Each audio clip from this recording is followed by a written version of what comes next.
Sí, pues como los pleitos que mencionamos la primera vez no fueron suficientes, les traemos otra tanda, mix. Mucho chismecito. Mucho chismecito, como el meme de a huevo chismecito que sale como el Humpty Dumpty de Shrek con cara Ay, de malo.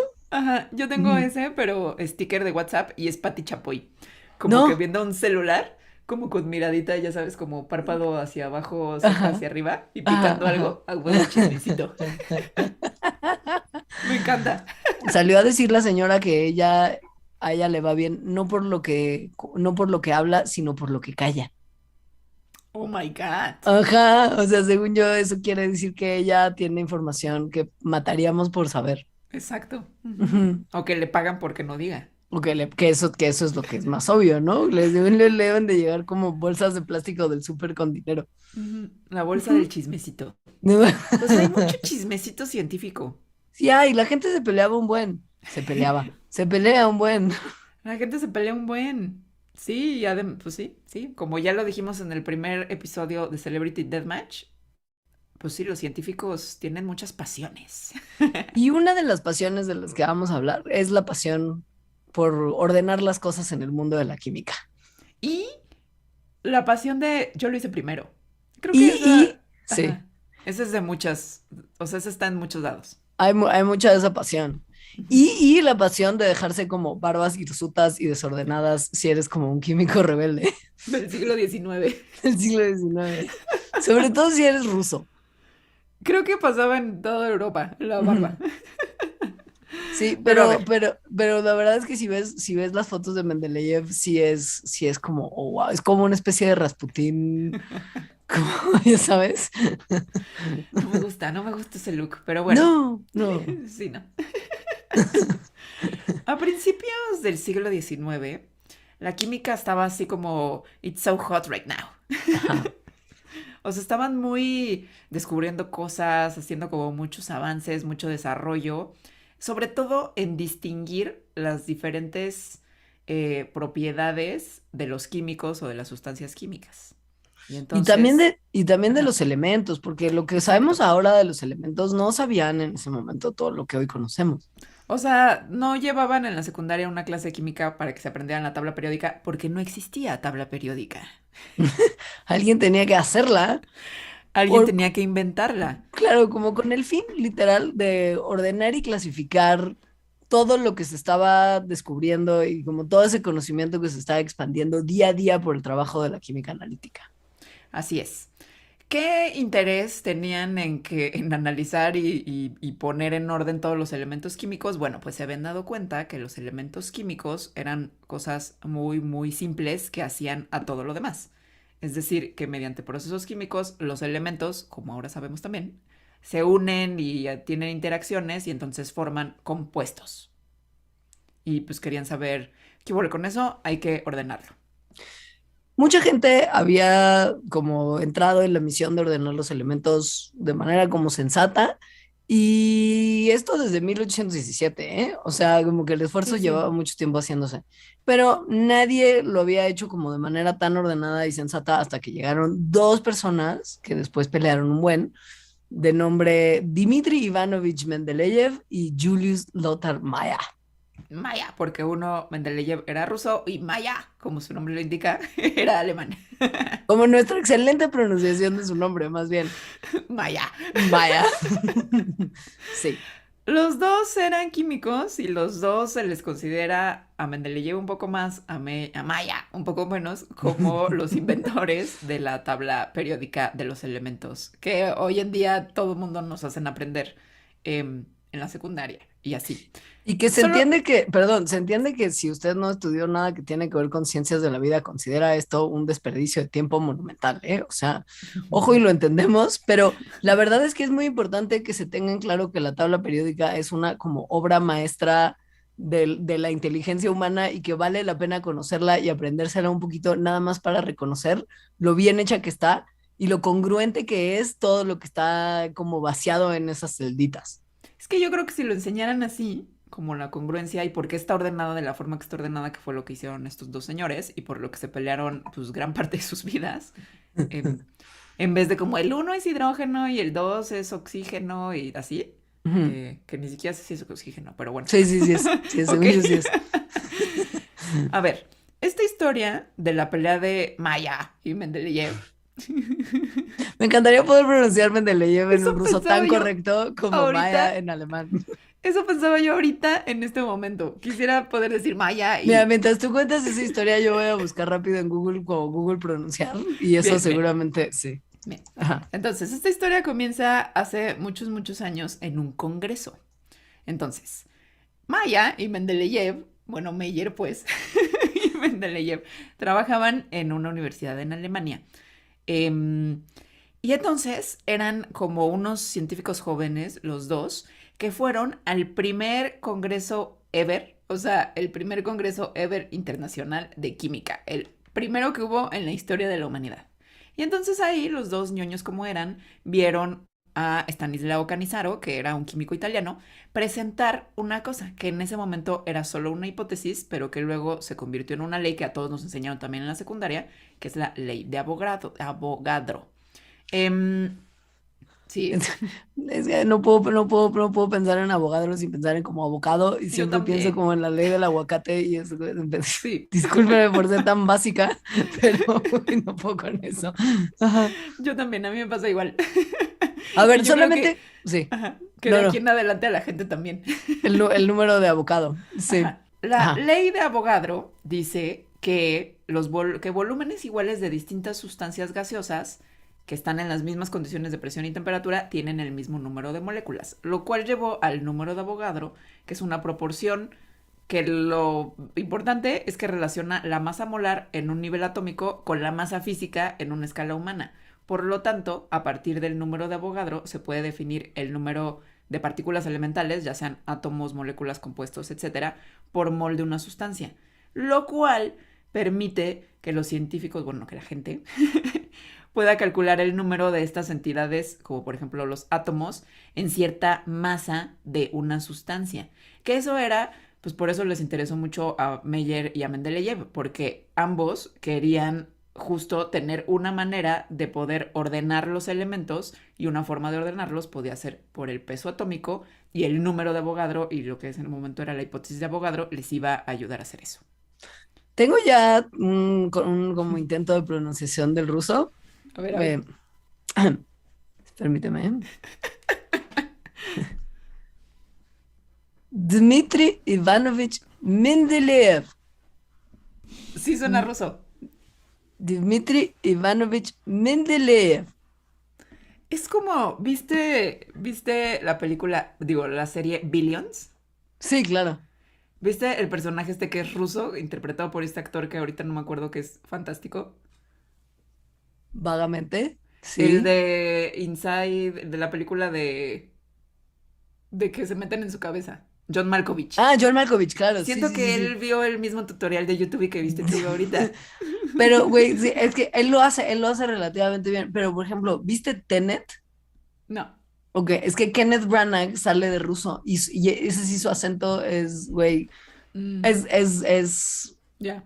es triste, es tristísimo. Pero no, Contraten esto es, rusos. Hay muchos actores rusos que hablan inglés. no Pero bueno. pasa nada. Entonces, Mendeleev, ¿eh? Dmitry Ivanovich Mendeleev. O sea, no, la pregunta es quién llegó primero, ¿no? Porque justo mucho de este pleito es la prioridad. Es Así es. decir, quién fue la primera persona de estas dos personas en descifrar el orden mágico de los elementos para ordenarlos en la tabla que conocemos hoy.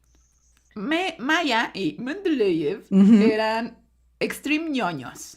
Súper ñoños, pero, pero ñoñísimos. Y entonces después de ver esta conferencia, ambos, de manera independiente, separada, se pusieron a escribir un libro de texto cada uno.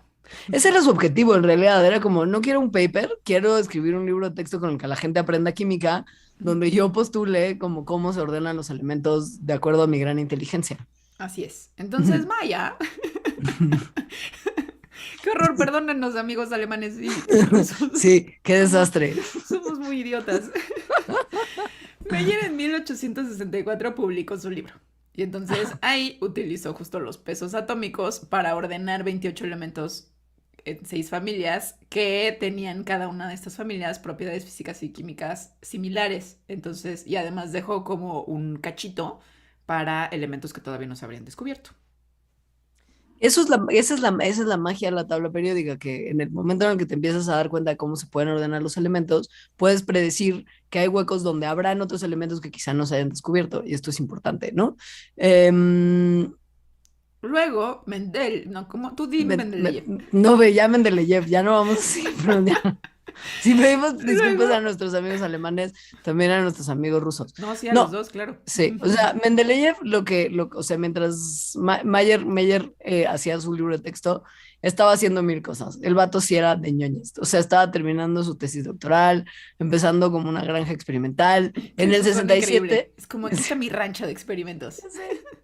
en En el 67 Siberia. empezó a escribir su libro de texto que se llama Principios de Química, y él fue el que justo como que pensó en esto que se llama la ley periódica, que lo que dice es que los elementos químicos, si se acomodan de acuerdo a la magnitud de los pesos atómicos, muestran un cambio periódico de propiedades. Por eso la tabla periódica se llama tabla periódica, porque hay Mm. este cambio periódico de propiedades.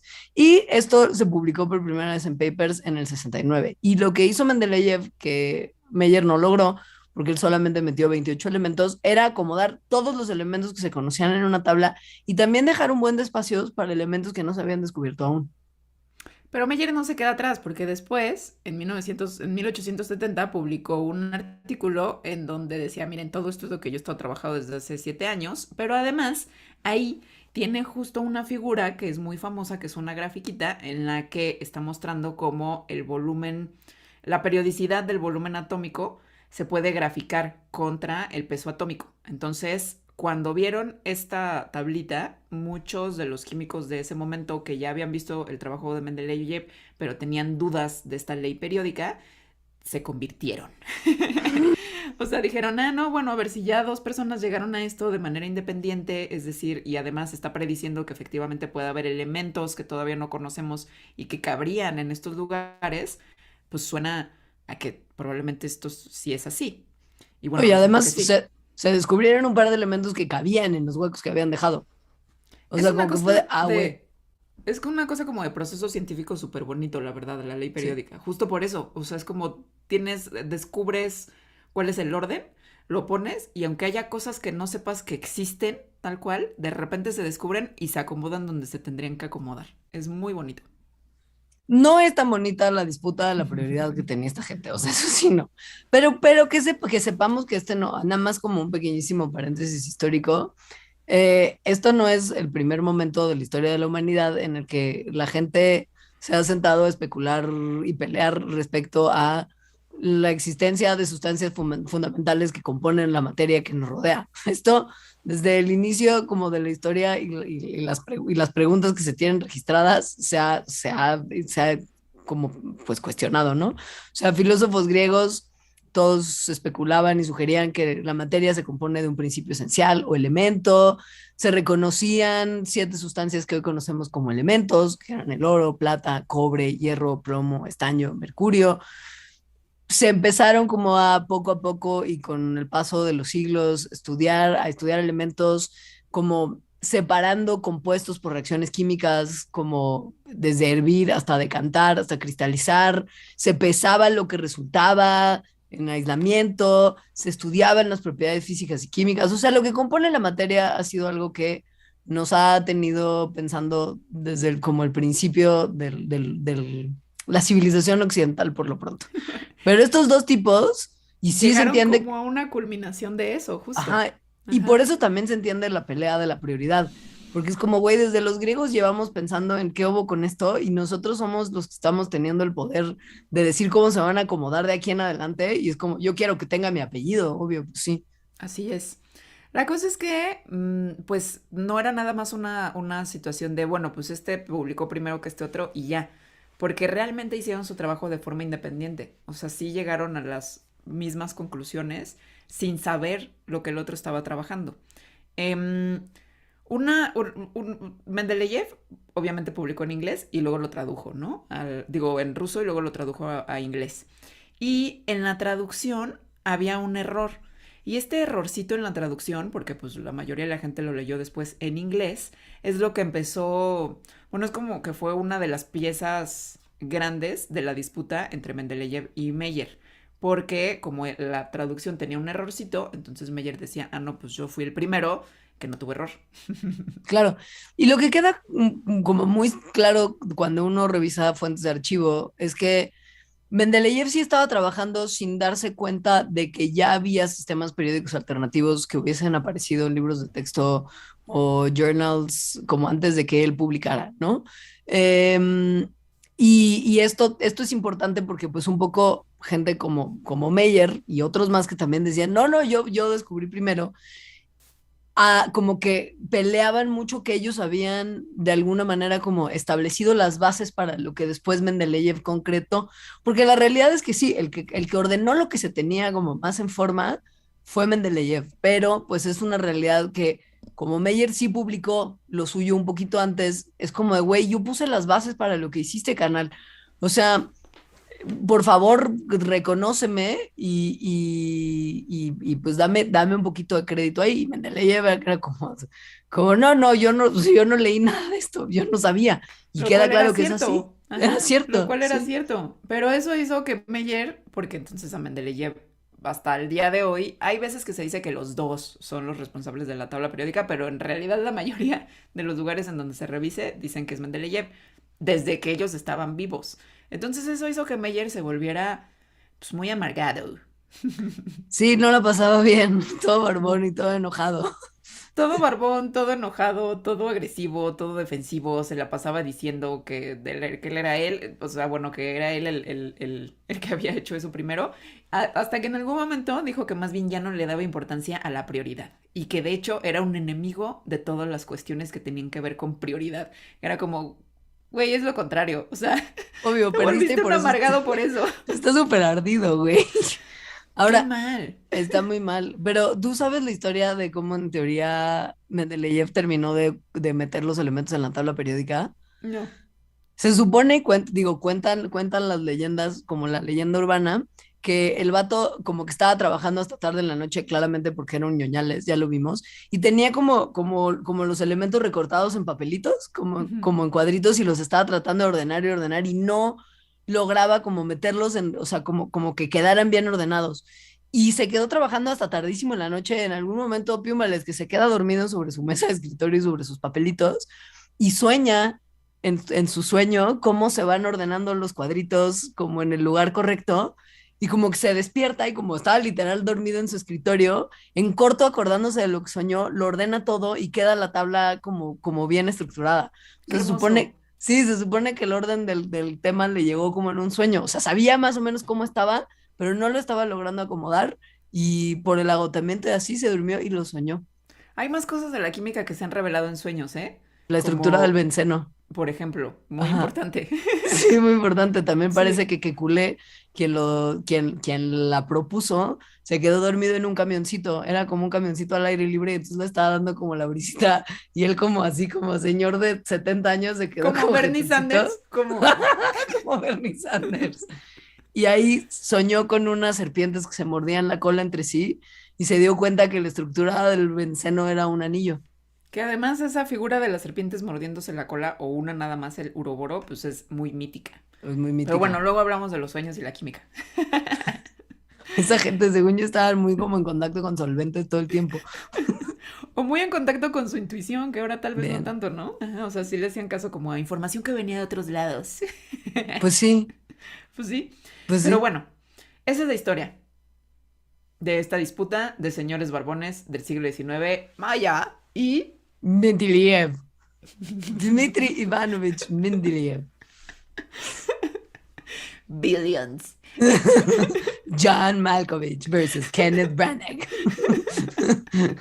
Eh, pasando al siguiente pleito, tenemos un pleito que al final el principal peleonero terminó teniendo razón en algunas cosas, pero nada de razón en otras. Pero era un tipo bien inteligente y este pleito fue como de esos momentos legendarios en los que todo el mundo le dice a un científico brillante que está loco y él nesea. Porque casi nunca está en el error, ¿no? Exacto.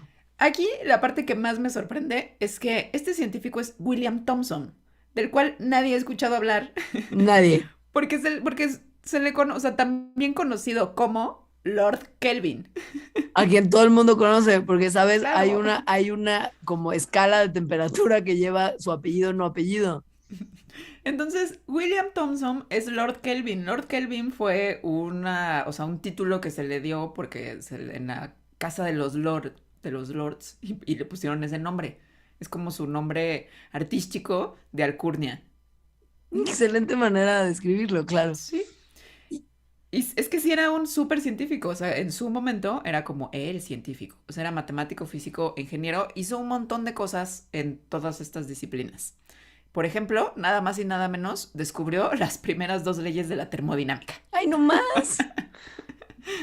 Como refresher de sus clases de física de secundaria, que probablemente si ustedes son como yo fueron el infierno en vida. La primera ley de termodinámica, que también llamamos y probablemente la conocen mejor como tal, la ley de la conservación de la energía. Y dice que en cualquier sistema físico aislado, la cantidad total de energía siempre va a ser la misma, a pesar de que pueda transformarse de una forma de energía a otra, como de energía térmica, eléctrica o química o lo que sea. O sea, la energía no se crea ni se destruye, solo se transforma, tal cual. Yes. Y la segunda es la conocida como ley de la entropía, que dice que la cantidad de entropía, que es esta magnitud que indica el grado de desorden molecular de un sistema, esa cantidad de entropía en el universo tiende a incrementarse con el tiempo hasta llegar a un punto de equilibrio. O sea, es la que explica por qué tu cuarto siempre va como hacia más desorden. Ay, me conoce también. La universa me conoce también. Ahora, ¿por qué son importantes estas leyes de la termodinámica? Dirán, si ya no voy a tener ese examen semestral de física para pasar el año. Bueno, básicamente explican las interacciones de todo lo que hay en el universo sin importar la escala. O Todo. sea, y aplican para todas las formas de ciencia que conocemos. Son básicamente como piedras fundacionales de todo. O sea, sí son cosas que universales, explicaciones universales. Está muy impresionante. Y luego que al final como, this is interesting. Yo creo que hablaba con más acento aún, ¿eh? Yo también creo, pero ya no me da. Deberíamos tomar un cursito para Mandarax de hacer acentos. Como de, me encanta. Absolute temperatures. Porque Bollocks. si las absolute temperatures, o sea, las temperaturas absolutas, se miden en grados Kelvin en honor del Lord Kelvin. No William Thompson, Lord Kelvin. Sí. No es cuántos grados Thompson. No, no, no. Kelvin. O sea, sí hizo muchas cosas que lo hacían el científico más top, o uno de los más tops de su momento, y estamos hablando de un momento en donde en ese lugar del mundo, o sea, como Inglaterra y alrededores, estaban Charles Darwin, Lyell, Mendeleev y Mayer peleándose por la tabla periódica y escribiendo sus libros de texto. o sea, sí había muchos científicos muy top, y este era probablemente el más.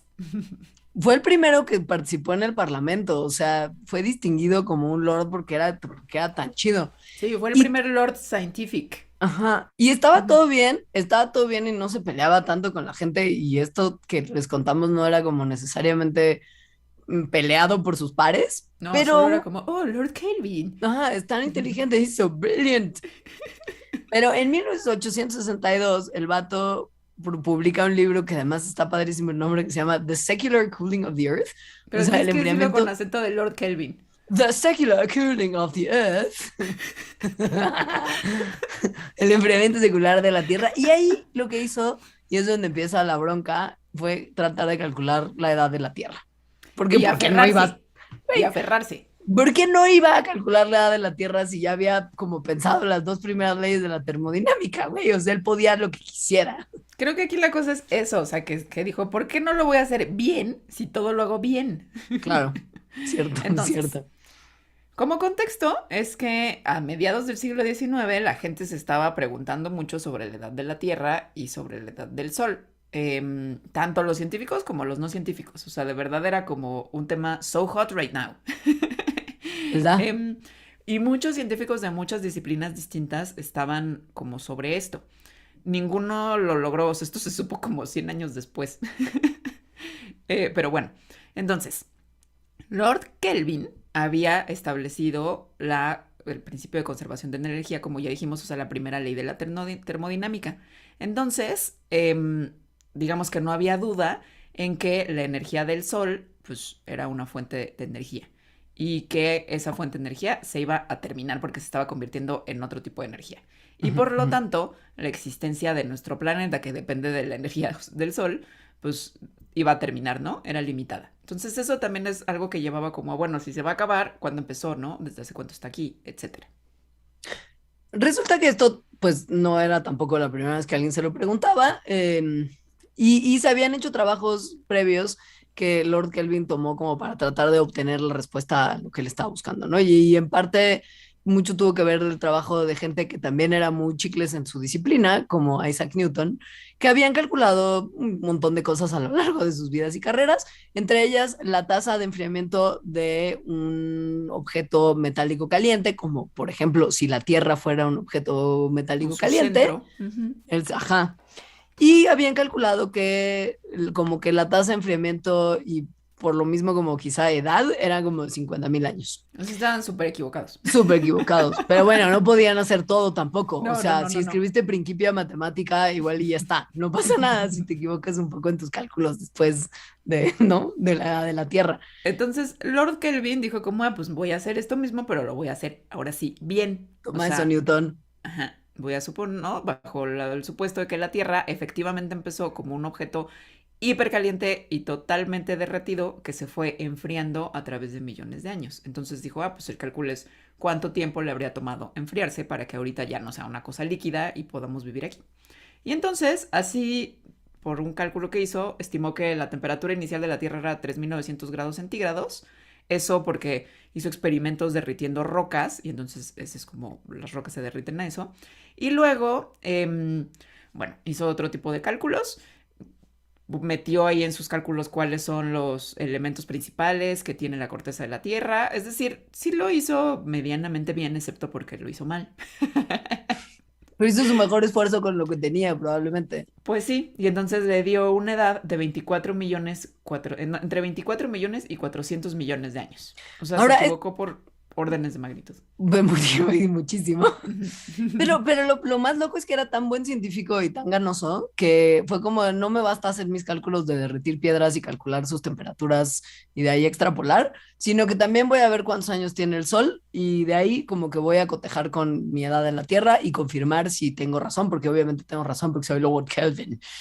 Y pues entonces, dado lo que se conocía en el momento, Kelvin como que se planteó como de, bueno, a ver, la única fuente plausible de la energía que saca el sol es interna. O sea, tiene que ser una cosa que el sol está sacando de adentro hacia afuera y esta energía tiene que estar derivada de la energía gravitacional que se liberó durante la creación del sol.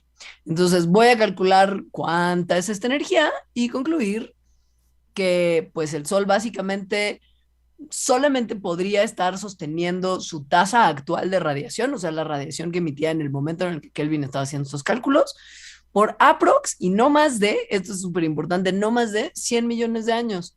O sea, luego checó como sus cálculos y fue como, ok, quizás un poco más, como 400 millones, como para que tuviera sentido con lo otro, pero nunca se movió de su convicción que la edad de la Tierra era de unos cientos de millones de años y no más. Y no se movió. O sea, ¿No? dijo, esto ya lo hice, ya lo calculé, I'm Lord Kelvin, Ujú, ujú. y es como es. Háganle como quieran. La cosa es que, pues esta era, como ya les dijimos, una pregunta que estaba en la ciencia y en la no ciencia muy viva.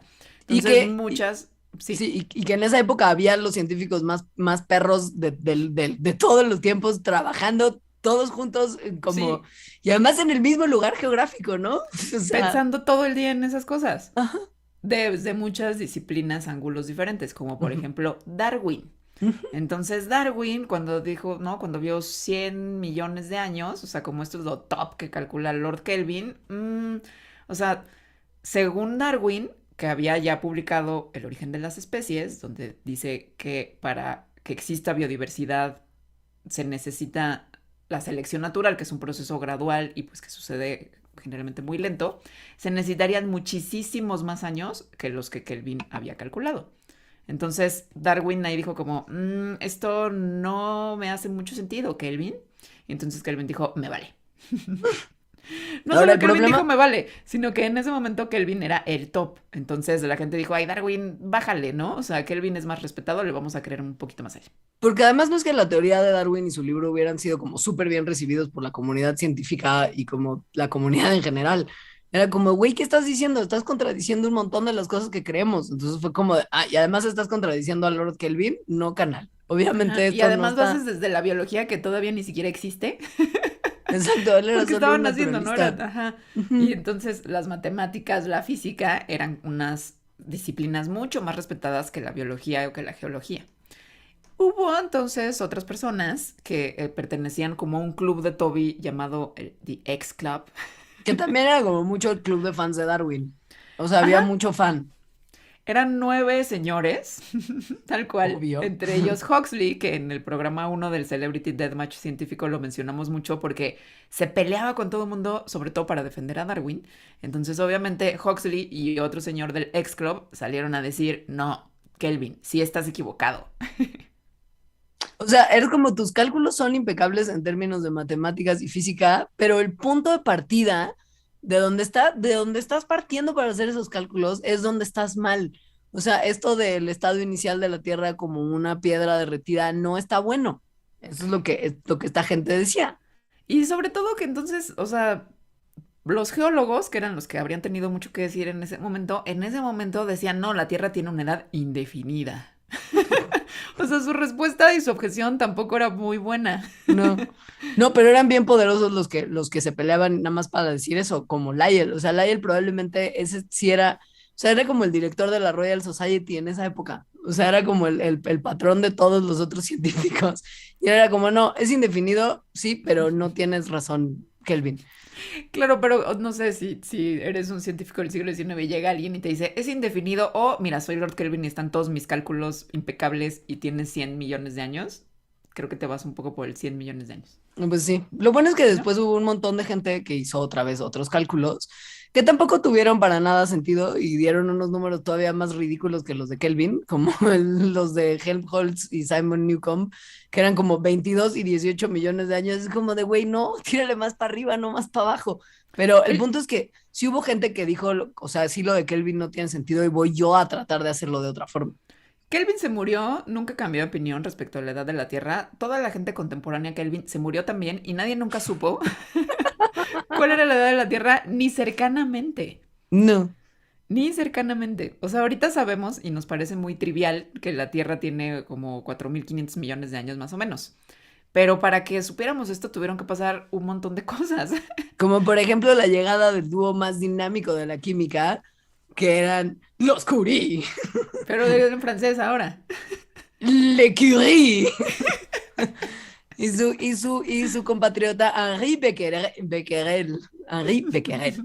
O sea, la Francia y la radioactividad fueron súper importantes como para que la cosa se volviera seria, digamos. Y los geólogos entonces, cuando ya se descubre la radioactividad a finales del siglo XIX, dicen, ah, mira, como que esto modificaría nuestros cálculos, ¿no? Leve, un leve. Porque, ¿sabes qué pasa? Los cálculos originales se habían hecho como pensando que había como una cantidad limitada de calor de la Tierra y del Sol que se había disipado de manera como súper estable hacia el espacio y que si calculabas cuánta energía era, pues podías calcular la edad. Pero cuando se descubrieron los elementos radioactivos que producen un montón de energía, fue como de, ay, güey, no, ok, entonces esa energía como que no es limitada. O sea, no se disipa nada más No, constantemente, sino que de repente como que como una como pila se recarga. se recarga. Y Ujú. entonces, pues básicamente todos los cálculos que habíamos hecho están mal. Así es. Entonces, pero metieron esto a los cálculos y poco a poco, sobre todo después a través de una herramienta que sale también gracias a la radioactividad, que es la datación la datación radiométrica, se puede determinar con eso la edad tal cual, justo Literal. por el decaimiento radioactivo de, pues básicamente todo, entre ello rocas minerales o elementos como el carbono, que es la datación famosa del carbono 14. Y pues con eso, y con una historia muy, muy sorprendente, la verdad, que luego se las contamos, pero que ya la contó mejor Radiolab en un capítulo de hace poco del plomo, es que hasta el siglo XX es que se B, ya así como ciencia cierta, por un geoquímico gringo que se llamaba Claire Cameron Patterson, que la edad de la Tierra, esos 4.500 millones de años. O sea, esto fue 49 años después de que murió Lord Kelvin y 64 años después que publicara sus cálculos por primera vez. O sea, 1956. Ujú. Ujú.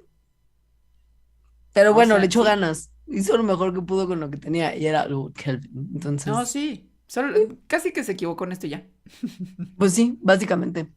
Ahora, siento que porque llevamos 36 minutos de programa, debemos hacer una breve pausa en este momento, como Hagamos una para, breve pausa para seguir con chismecito. exacto, porque hay mucho chismecito todavía, entonces no se vayan a ningún lado y ahora volvemos. Miren, a los patrones les voy a decir cómo es mi sticker. Sale Pati Chapoles.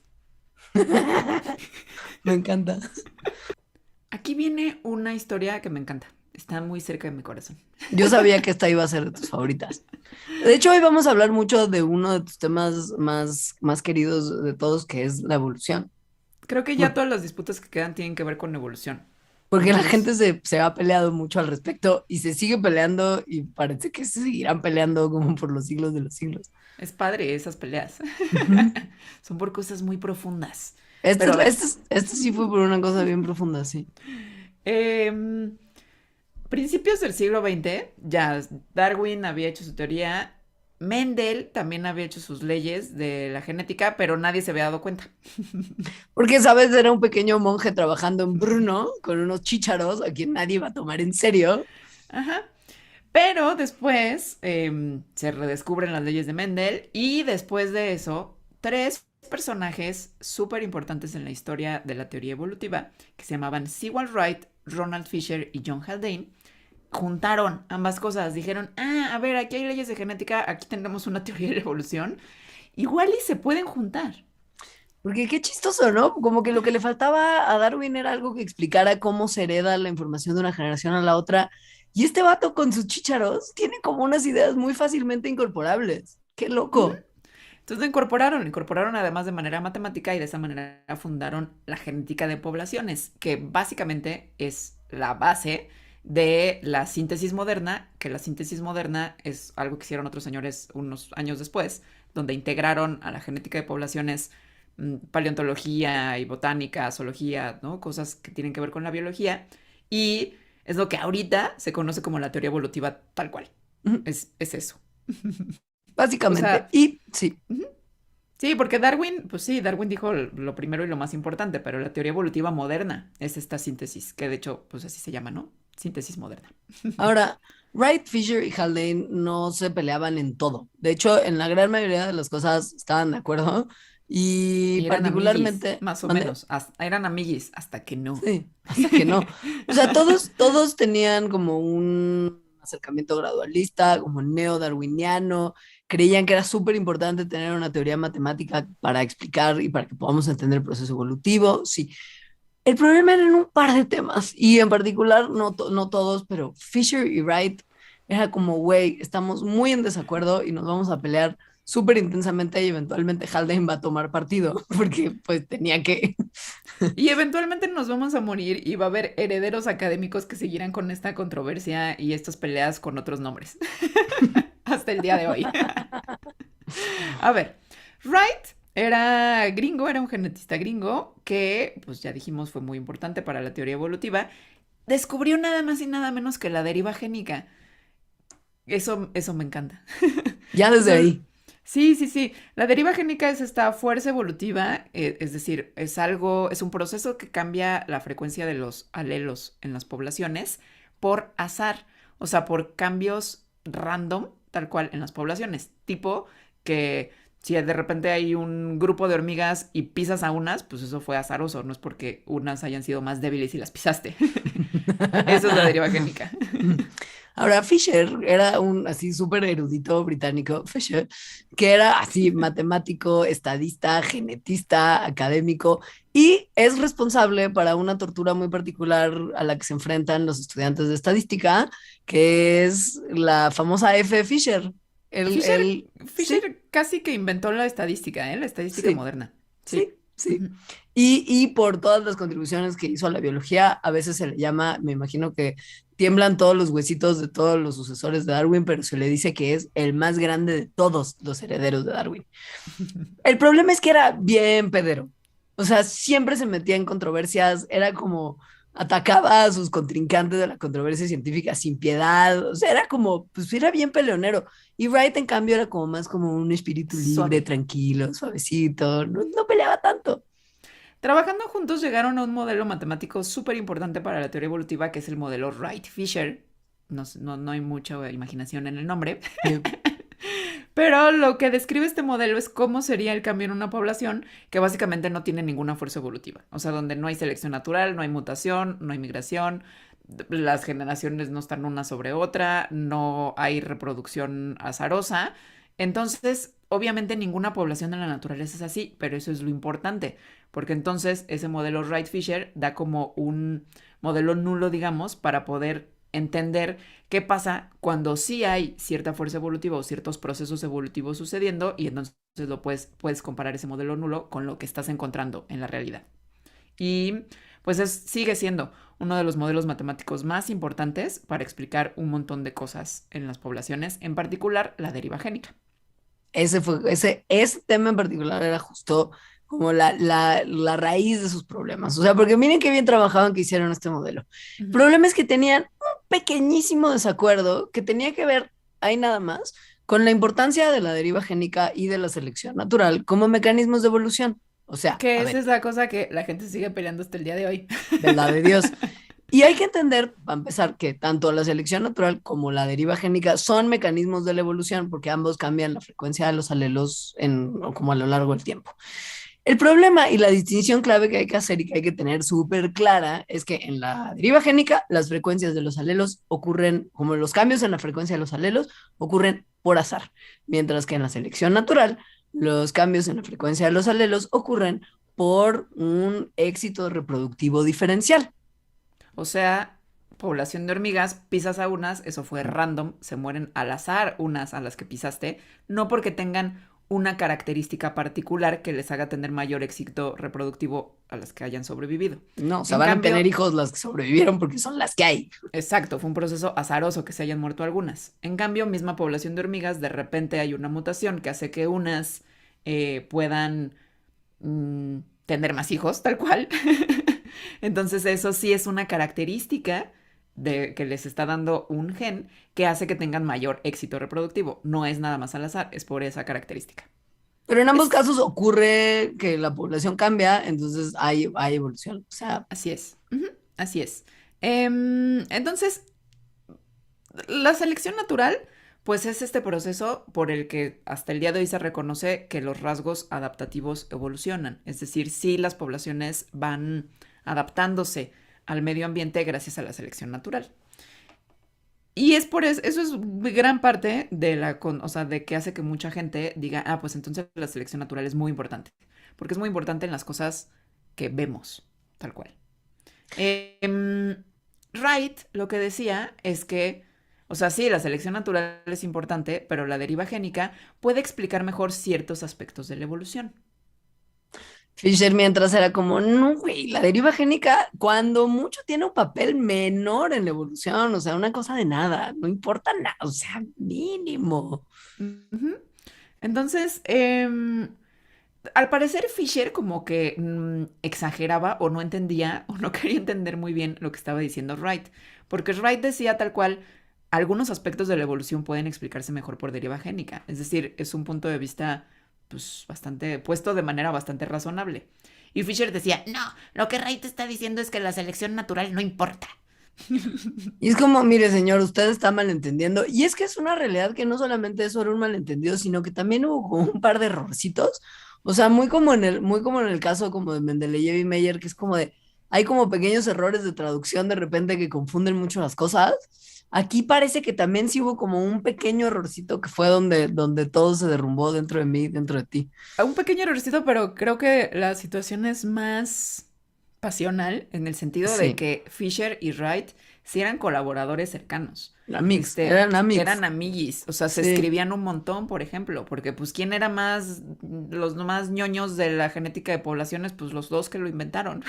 O sea, de hecho, como que incluso cuando uno escribía algo, se lo mandaba al otro para que le revisara, Ujú. que es lo que pasó justo en el caso de Wright, que escribió un paper súper famoso que se llama traducido Evolución en poblaciones mendelianas, que escribió muchos años antes de publicarlo y que le escribió, le mandó, perdón, una copia como manuscrita a Fisher, que estaba en ese momento trabajando en su libro La teoría genética de la selección natural. Y la cosa es que el paper que Wright le manda a Fisher tenía un error que luego corrigió, pero esto no fue una cosa que Fisher le dijera a Wright. O sea, Fisher leyó el paper, probablemente notó el error y no le dijo como, canal, tienes un error Te en el paper, equivocaste aquí. te equivocaste aquí y es importante, corrígelo. Y además, después De en el libro de Fisher. Fisher, aparecieron unas de las fórmulas de Wright. Entonces, como, ¿qué onda? ¿Recibiste el paper desde mucho antes? No señalaste el error y no se lo corregiste. Y además, algunas de las fórmulas aparecen en tu libro. ¿Qué onda? Entonces Wright se enojó. Pues con toda la... Y él lo que hizo que no se enojaba. O sea, él Ajá. era tranquilo. No sabemos si realmente Fisher deliberadamente no le dijo del error. Realmente pudo haber pasado que no se diera cuenta.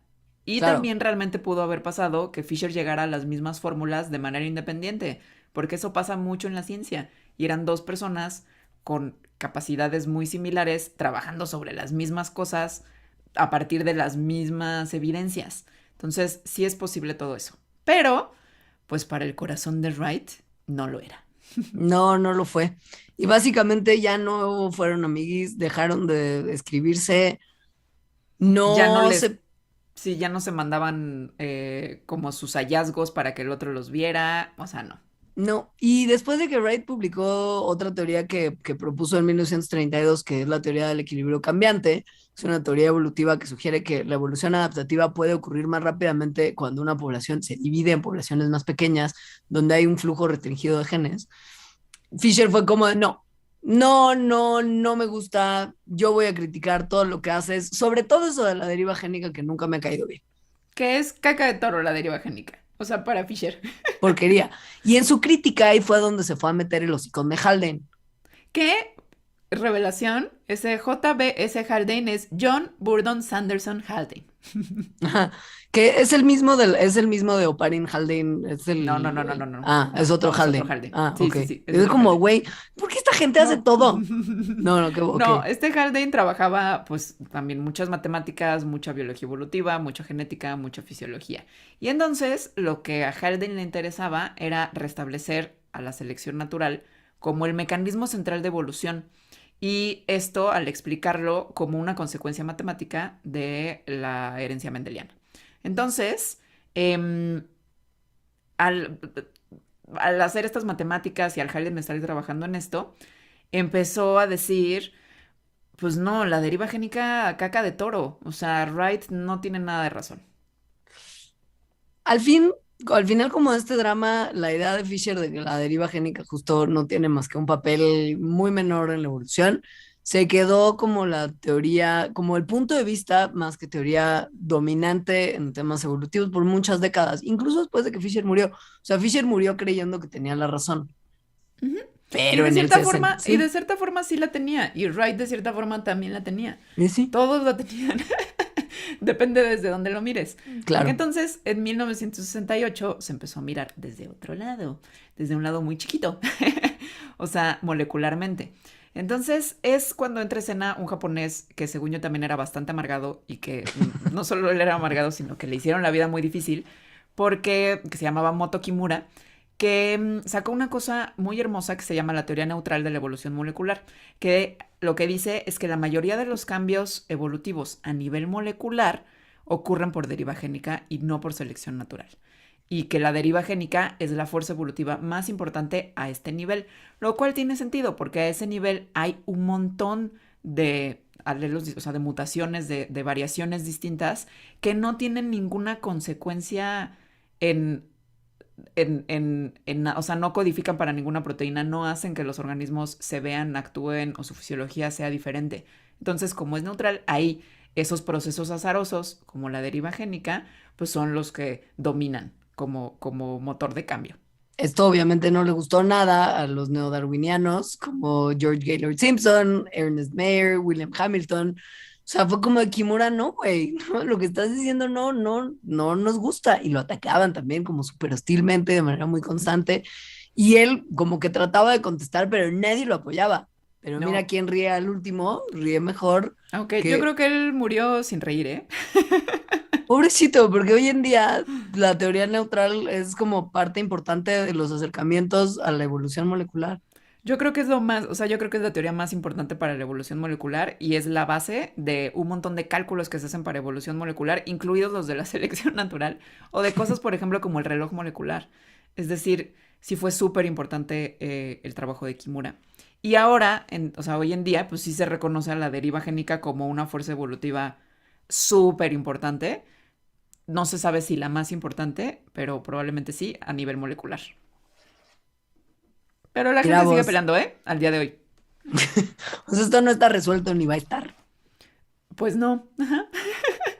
Ahora Tal voy vez, a, tal vez puedan aplicar la de tú que eres biólogo y siempre decir, pues depende de la especie. nunca hay falla.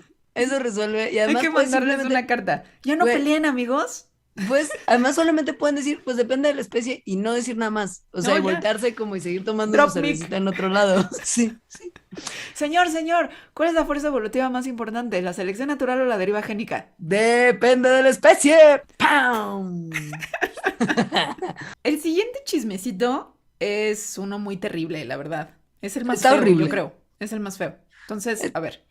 Todo mundo sabemos, tal vez no, pero si no lo saben en este momento, que en 1962 Watson, Crick y otro señor Wilkins, al que casi nunca se menciona, recibieron los tres el premio Nobel en fisiología porque en 1953 habían encontrado la estructura de nada más y nada menos el ADN.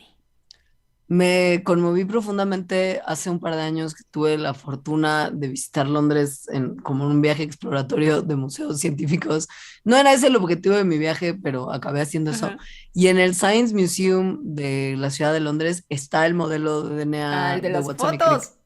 El Sí. de la, güey, está ahí y lo vi, le tomé fotos y así, como de, ¡ah! Sí. Este Porque eso descubrimiento es fue lo súper famoso. importante, o sea, no nada más por la importancia como de, ya tenemos el modelo, sino que determinar que eran dos cadenas es lo que, o sea, es lo que empezó como a cimentar la idea de que efectivamente el ADN es la molécula de la herencia y que hay Ujú, un mecanismo de que una cadena se copia de la otra y que ujú. así se pasa la información genética. O sea, de verdad, revolucionario. Ahora, eso, como la historia patriarcal nos lo ha contado, fue justo el hijo intelectual de los señores Watson y Crick, porque insistimos, a Wilkins nadie lo menciona, y que sí tuvieron una labor muy importante para determinar la estructura de las No, cadenas de claro. ADN, Ujú. 100%. Pero hubo ciertas cosas que ellos, por más que se rompían la cabeza en sus laboratorios, no lograban descifrar. Y es ahí donde entra el cretino de Wilkins, porque él es de los peores, porque él era colega de Rosalind Era Franklin, su además jefe. era su jefe, trabajaban Ujú. juntos en el mismo Sí. laboratorio, y él es a quien yo personalmente así decreto como el peor de los culpables. No sé, los tres fueron unos crétinos. Mega cretinos. Ajá. Pero bueno, Entonces, a ver. no, esto no quiere decir que justo Watson y Crick no hayan tenido un papel preponderante en pensar la estructura del ADN. O sea, O ese que no se disclaimer se tiene merecieran que el hacer. premio Nobel. Sí Exacto. se lo merecían, probablemente Rosalind Franklin también. Ella ya estaba Eso. muerta en el momento en el que se dio el premio Nobel, pero independientemente de eso, ellos nunca aceptaron o le dieron el crédito apropiado a ella mientras estaba viva por sus contribuciones. O sea, siempre la ningunearon y como que le robaron ciertas cosas. Pero Entonces, a ver. ¿quién era Rosalind Franklin? O sea, ¿por qué es importante lo que ella hacía y por qué su figura fue tan relevante para el tema, para el drama del ADN? Rosalind Franklin era una mujer que trabaja, o sea, era súper experta en cristalografía de rayos X. Y entonces trabajaba en el King's College of London, justo para los 1950. Entonces, en 1952, o sea, tantito antes de que Watson y Crick tuvieran su modelo, ella le tomó una fotografía. O sea, bueno, no solo una, de hecho tomó muchas fotografías Muchas. de la molécula del ADN. Entonces, mientras ella hacía esto, Watson y Crick estaban trabajando ñoñamente con modelos, justo como el que Leonora vio. O sea, con modelos así tal cual. Es decir, utilizaban conocimiento físico y químico para hacer un modelo hipotético de la estructura química que después podrían comparar con los datos que se derivaran de la molécula en la vida real. El problema es que Watson y Crick estaban trabajando con algo que no les permitía realmente concretar cómo se acomodaban las cosas que tenían en un modelo tangible. O sea, tenían un montón de información y tenían cierta claridad sobre ciertas cosas, pero les faltaba un punto clave que de verdad es lo que determina la estructura del DNA, que es cómo se juntan las bases específicas.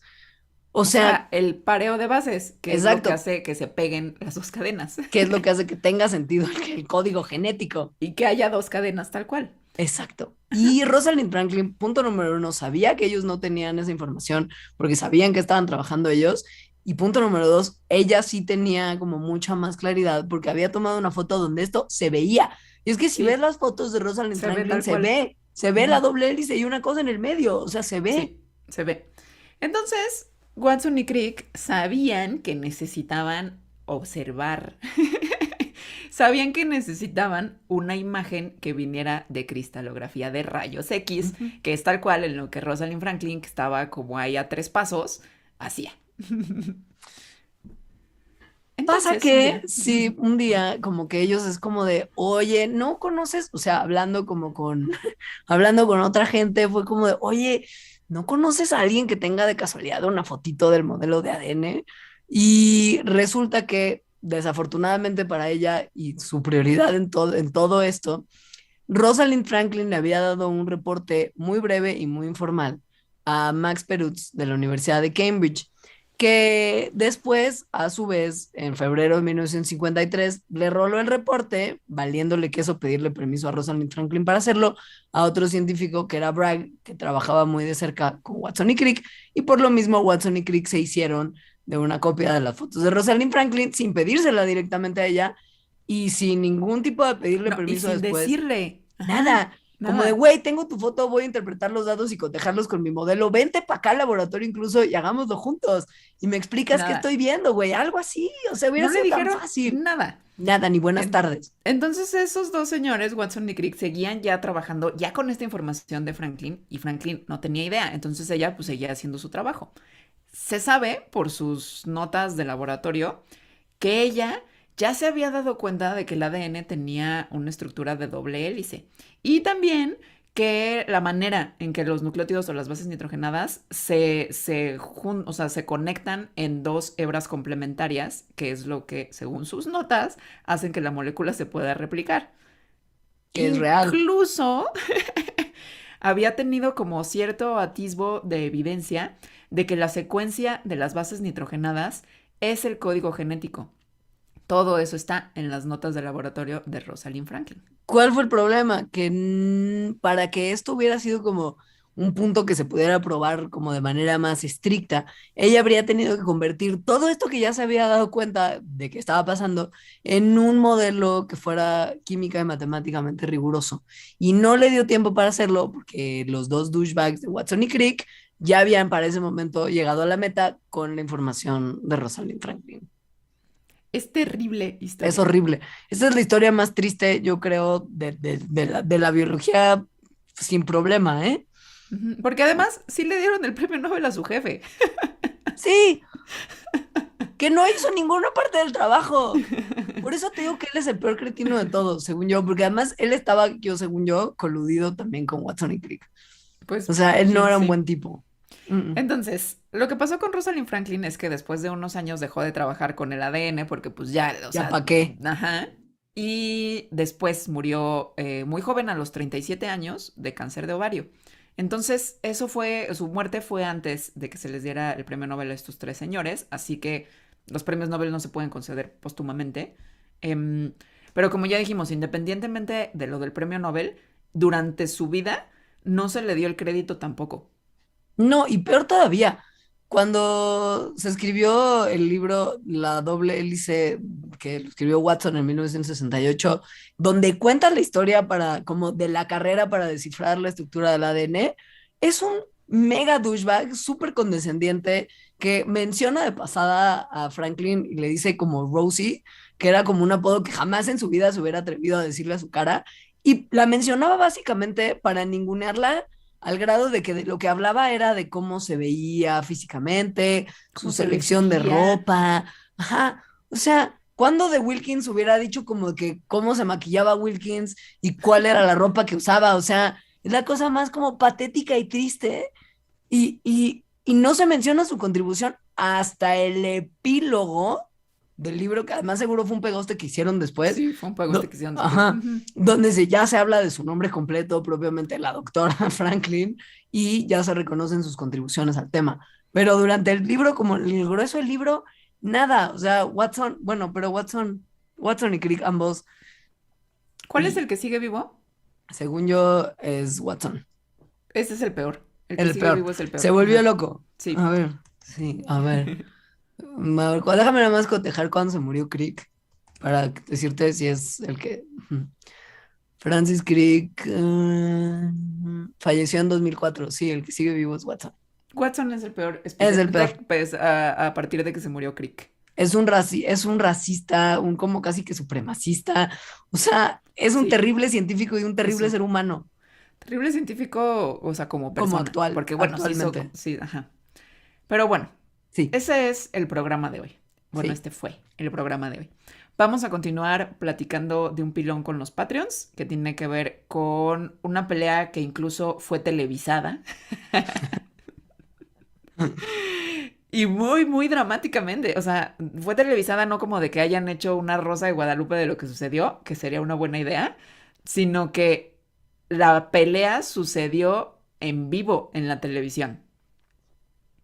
Para tener acceso a esto, los invitamos a visitar patreon.com/mandarax y hacerse nuestro Patreon de arriba de $2, que es el grupo de Patreons que tiene acceso no solamente al contenido extra, sino también a nuestras transmisiones en vivo, porque esto se está viendo en vivo, nos pueden ver hacer como caras de profundo desagrado cuando hablamos de la historia de Rosalind Franklin y más. Entonces visiten eso y gracias por escucharnos, aunque no sean nuestros Patreons, nos gusta mucho que nos escuchen, recomiéndenos, díganle a todas las personas que conocen que escuchen Mandarax y si tienen chismecitos para hacer una tercera parte del Celebrity Deathmatch de científicos próximamente, mándenoslos a nuestras redes sociales, que les repetimos. Es @mandarax en Twitter, @lasmandarax en Instagram, facebook.com/mandarax lo explica todo. Gracias, adiós. Adiós.